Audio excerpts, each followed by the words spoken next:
Santa Catarina vive mais uma noite de atentados. Em 13 dias, são quase 100 registros de ataque. 34 municípios já foram atingidos. Nesse período, escolas e ônibus foram incendiados, casas e bases da Polícia Militar alvejadas. E as escolas continuam sendo alvo dos criminosos. Desta vez, um incêndio destruiu parte de uma sala de aula em Chapecó. Combate ao crime organizado, barreiras nas divisas procuram foragidos, armas e drogas. Força Nacional começa a atuar nas barreiras fixas montadas em regiões de divisas e fronteiras. Fogo atinge sede do DENIT e destrói equipamentos. Teve bastante prejuízo, principalmente na área administrativa, né? Tem ainda todos os detalhes da Feira Tecnológica, que mostra projetos inovadores de estudantes catarinenses. Não é feito trabalho só para a feira, é um momento de socializar o que foi produzido no ano letivo. Isso e muito mais agora no Notícias da Redação.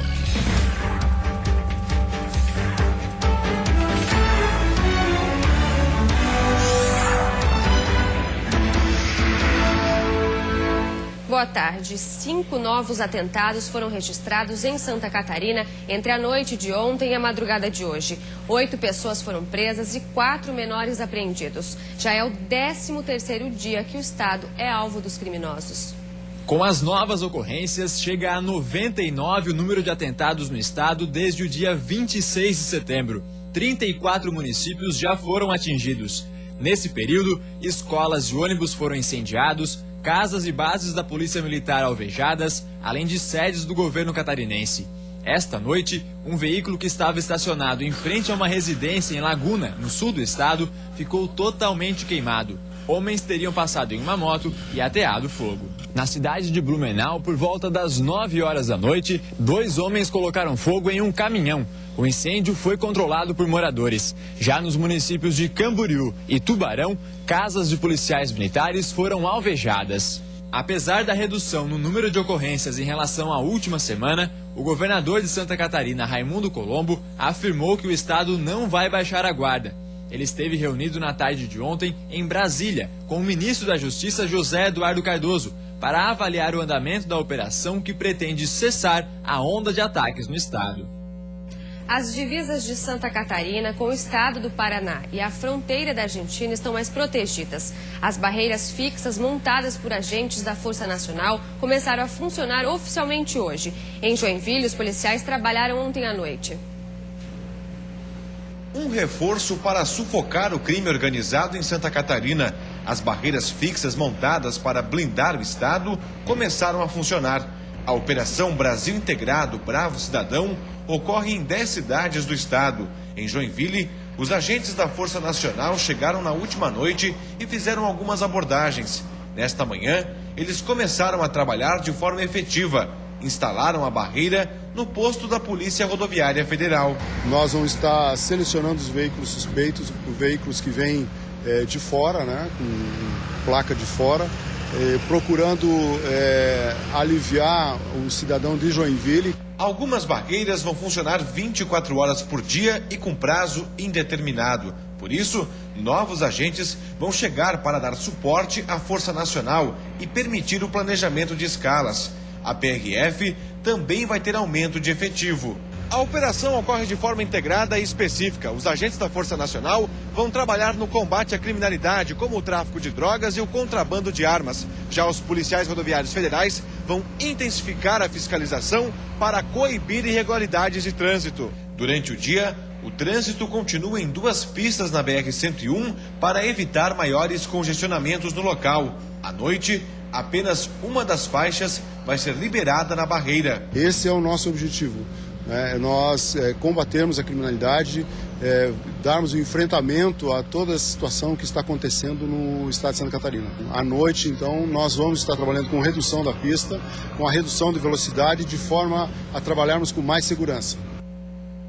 Um dos 5 ataques registrados entre a noite de ontem e a madrugada desta quarta-feira aconteceu em Chapecó.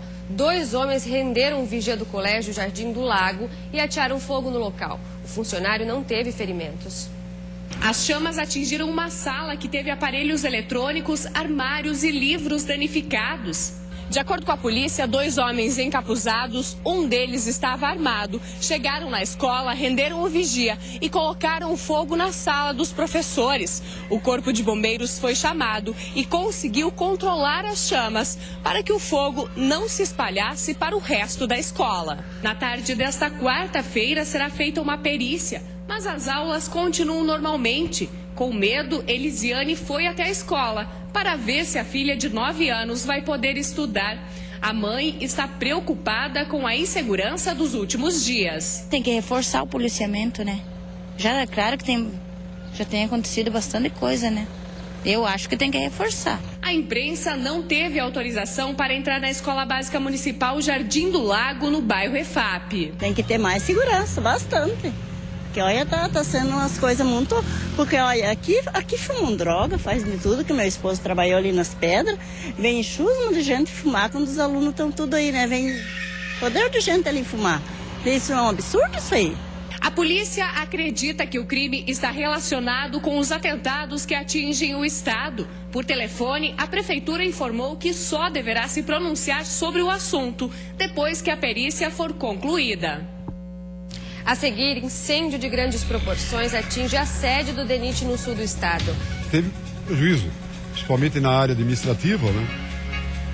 E ainda, tremor de terra assusta moradores no norte. Uma análise do solo será feita por especialistas.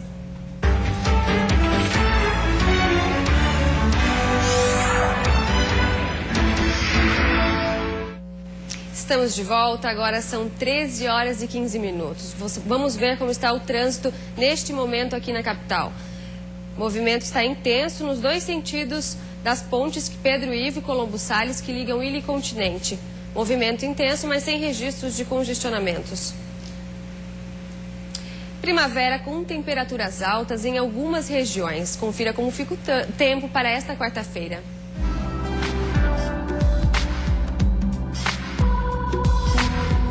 Nesta quarta-feira, o sol aparece entre nuvens na Serra Catarinense, a máxima é de 24 graus.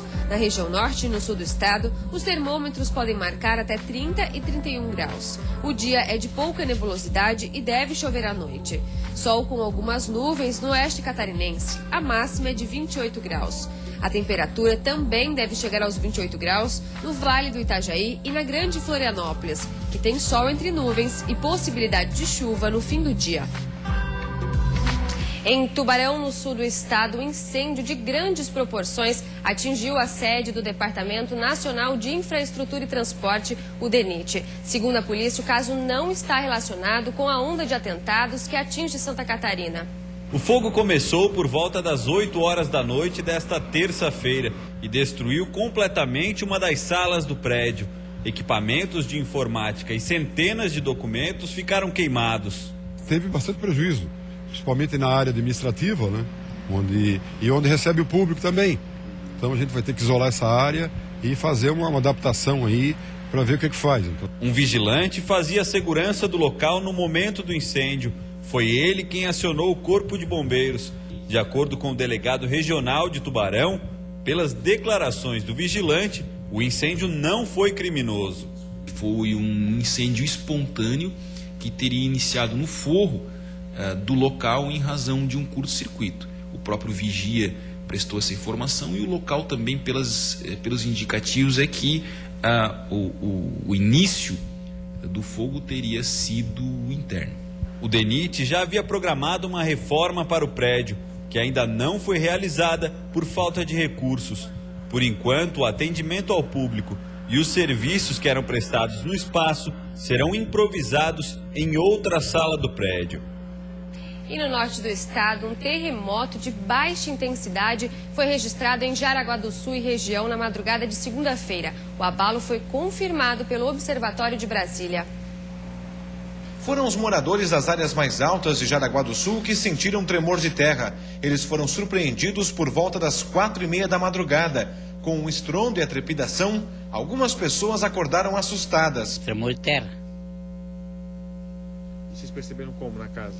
Que tremeu o vidro. 32 anos nós moramos aqui, nunca escutei essas coisas.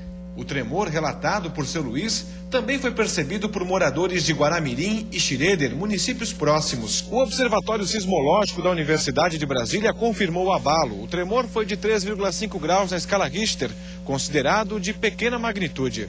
A duração foi de 3 segundos. O epicentro foi a 18 quilômetros de Joinville. A Defesa Civil de Jaraguá do Sul faz vistorias e até agora não identificou nenhum dano provocado pelo fenômeno.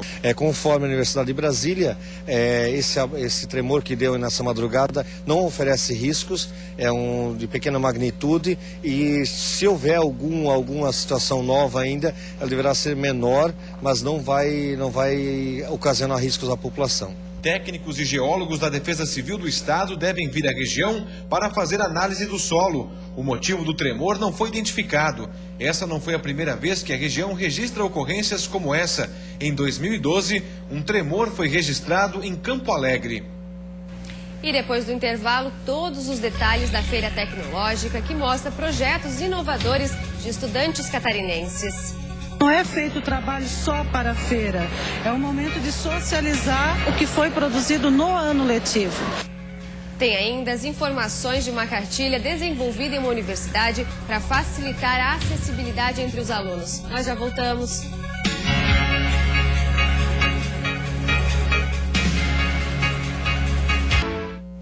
Estudantes de várias regiões do estado participam da 9ª edição da Feira Estadual de Ciências e Tecnologia. Mais de 80 projetos estão sendo apresentados.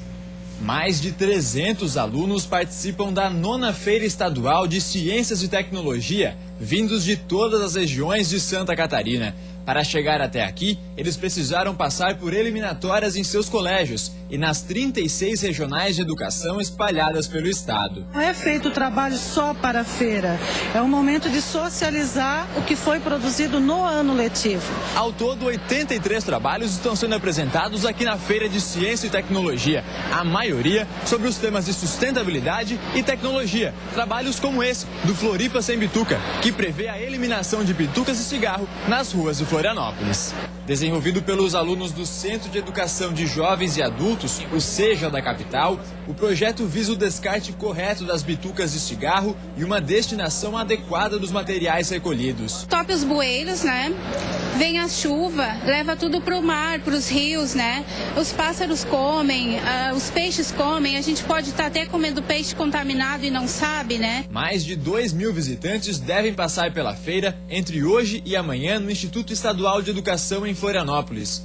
Todos os alunos expositores concorrem a tablets e troféus, que serão entregues para os 3 melhores projetos nas categorias Ensino Fundamental, Médio e Profissionalizante. Os professores que orientam trabalhos dessa natureza, eles são professores que estão à frente, né, na sua escola, porque eles fazem com que o estudante tenha metodologias novas para aprender e dessa forma a escola não se torne tão maçante. Para as pequenas Camila e Cauana, que vieram de Ipumirim, na região oeste do estado, nenhum prêmio vai superar a emoção de conhecer a capital do estado. Como o mar nós nunca tinha visto, nós fomos visitar o mar e estar aqui numa cidade tão grande é um sonho.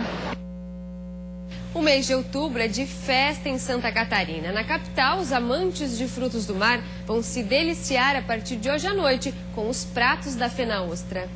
Os portões do Centro-Sul abrem às 6 horas da tarde de hoje, dando início à Fena Ostra, evento tradicional e de dar água na boca.